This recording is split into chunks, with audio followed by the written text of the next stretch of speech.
Voilà, chers amis, pour notre troisième étape des trésors cachés de Saint-Ambroise. Je me trouve dans l'église avec Myriam et avec une question.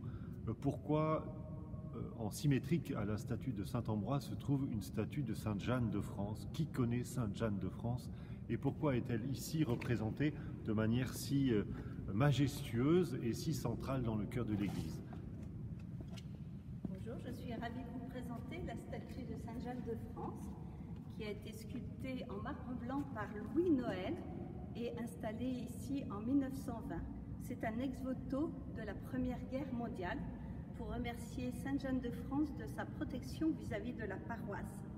Elle est représentée en reine avec la cape fleur-de-lysée, la couronne et le sceptre.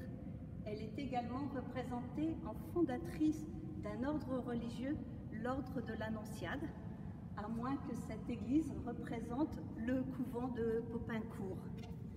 Sainte Jeanne de France est née à la fin du XVe siècle et elle est décédée en 1505.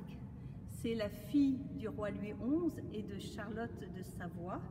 C'est également la sœur d'Anne de Beaujeu et de Charles, le futur Charles VIII.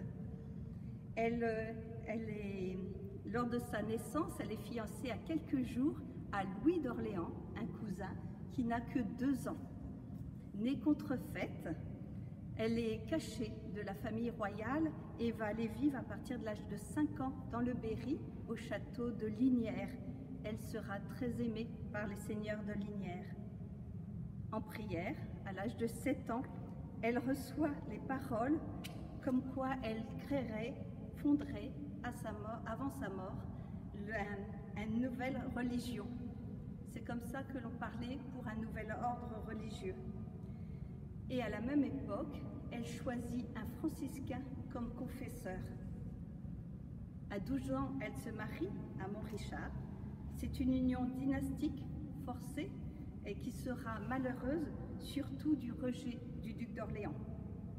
C'est un duc remuant, révolté contre son beau-frère Charles VIII et qui le fera emprisonner à la Grosse Tour de Bourges.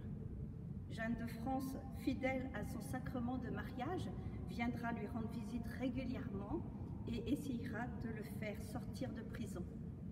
Elle y arrive et quelques mois après, Charles VIII décède. Louis d'Orléans devient notre roi Louis XII, mais il n'invite pas Jeanne de France à son sacre.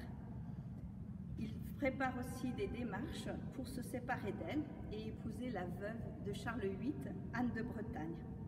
Ils auront été mariés 15 ans.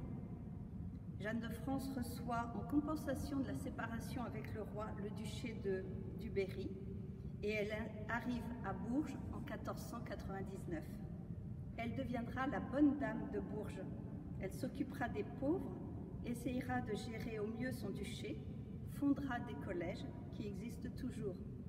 Dans le dernier message marial de l'Annonciade, on a cette phrase qui évoque l'œuvre de Jeanne de France. Prendre soin consiste presque toujours à de petits gestes, en de petites choses. Un bouquet de fleurs, un sourire, une parole d'encouragement, etc. Petites épiphanies au quotidien de l'amour fraternel. Je crois que c'est très parlant pour notre moment. C'est aussi pour elle le moment de réaliser la promesse entendue pendant son enfance, fonder un ordre religieux. Ce sera l'ordre de l'Annonciade, fondé au plaisir de Dieu par l'imitation de la Vierge Marie, ou l'ordre des 10 vertus.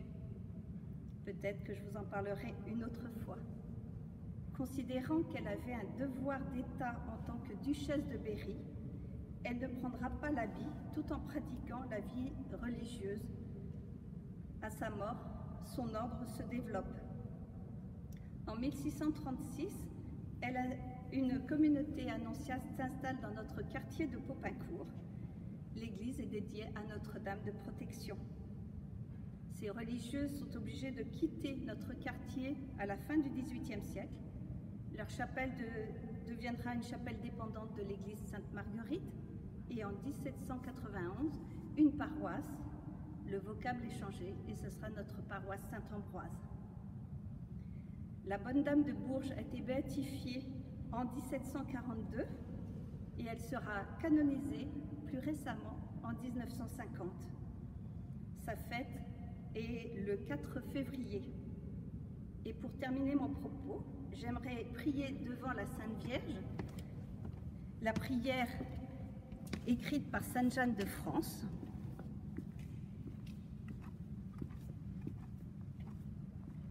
Vierge et Mère de Jésus, donnez-moi de penser, de dire et de faire ce qui plaît le plus à Dieu et à vous-même.